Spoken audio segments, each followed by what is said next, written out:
ترکیہ جہاں ایک عرصے تک اصلاً فوج کی حکمرانی اور بناوٹی جمہوریت تھی، وہاں 2023 میں اتنے شفاف انتخابات آخر کیسے ممکن ہوئے؟ ترکیہ میں 2023 کے انتخابات میں 6.5 کروڑ رجسٹرڈ ووٹرز میں سے 88% ووٹرز نے اپنا حق رائے دہی استعمال کیا، جو دنیا میں کسی بھی ملک کے ووٹرز کی سب سے زیادہ پرسنٹیج اور ترک عوام کا اپنے انتخابی جمہوری نظام پر بھرپور اعتماد کا ثبوت ہے۔ الیکشنز بغیر کسی قتل و غارت گری، دھوس و دھاندلی اور بیلٹ باکسز کی چوری کے مکمل ہوئے، اور رات 12 بجے تک پوسٹل بیلٹس کے ماسوا 99% الیکشن نتائج جمع ہو چکے تھے۔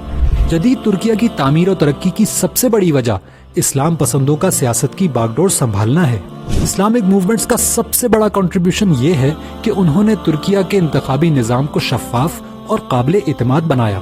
لیکن جدید ترکیہ کی ترقی اور انتخابی اصلاحات کا یہ سفر آسان نہ تھا۔ 3 دہائیوں پہلے جہاں ملک میں معاشی بدحالی، اشرافیہ کی حکمرانی، گندگی اور بد انتظامی تھی، جہاں فوجیوں کے زیر نگرانی ایک بناوٹی ٹوٹی پھوٹی جمہوریت تھی، جدھر خواتین کو یونیورسٹیز اور آفیسز میں حجاب تک پہننے کی آزادی نہ تھی، ایسے ملک نے شفاف انتخابات تک کا سفر آخر کیسے طے کیا؟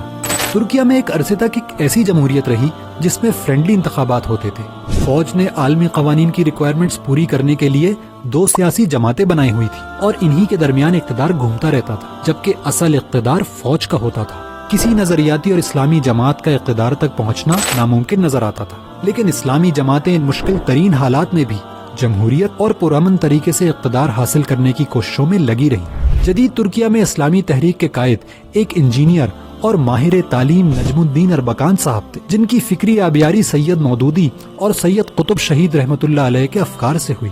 اربکان کی لیڈرشپ، کارکنان کی قربانیوں، قید و بند کی صعوبتوں اور انتھک محنت کا نتیجہ 1994 میں بلدیاتی انتخابات میں پہلی بار اسلامی تحریک کی زبردست کامیابی کی صورت میں نکلا۔ طیب اردگان استنبول کے میئر منتخب ہوئے اور شہر کی ترقی کا سفر شروع ہو گیا۔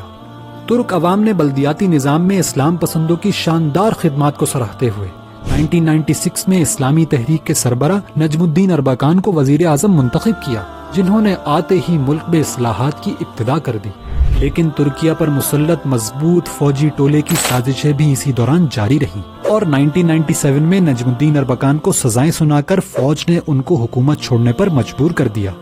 لیکن اربکان کا شروع کیا ہوا انقلاب تھما نہیں، اور ہر سختی اور پابندی کو جھیلتے ہوئے ان کے شاگرد اقتدار میں آتے رہے۔ 2003 میں طیب اردگان وزیر اعظم بنے اور انہوں نے ملکی اصلاحات دوبارہ شروع کر دی، معیشت کو مضبوط کیا، صحت، تعلیم اور روزگار کی سہولیات عوام کو فراہم کی، اور حکومت اور انتخابات کے نظام میں اصلاحات اور شفافیت لائے۔ انتخابات میں متناسب نمائندگی کا طریقہ جاری کیا، جس سے سیاست میں الیکٹیبلز یعنی بااثر اور دولت مندوں کی اجارہ داری ختم ہو گئی۔ آج ترکیہ تیزی سے ترقی کر رہا ہے، اور تمام مسلم ممالک کو یہ دعوت دے رہا ہے کہ ترقی کا سفر صاف و شفاف انتخابات اور ایماندار اسلامی قیادت کے ذریعے ہی ممکن ہے، جو اپنی نہیں بلکہ ملک و قوم کی ترقی کے خواہش مند ہوں، اور منصب کو اپنا حق نہیں بلکہ اللہ کی طرف سے آزمائش سمجھتے ہوں۔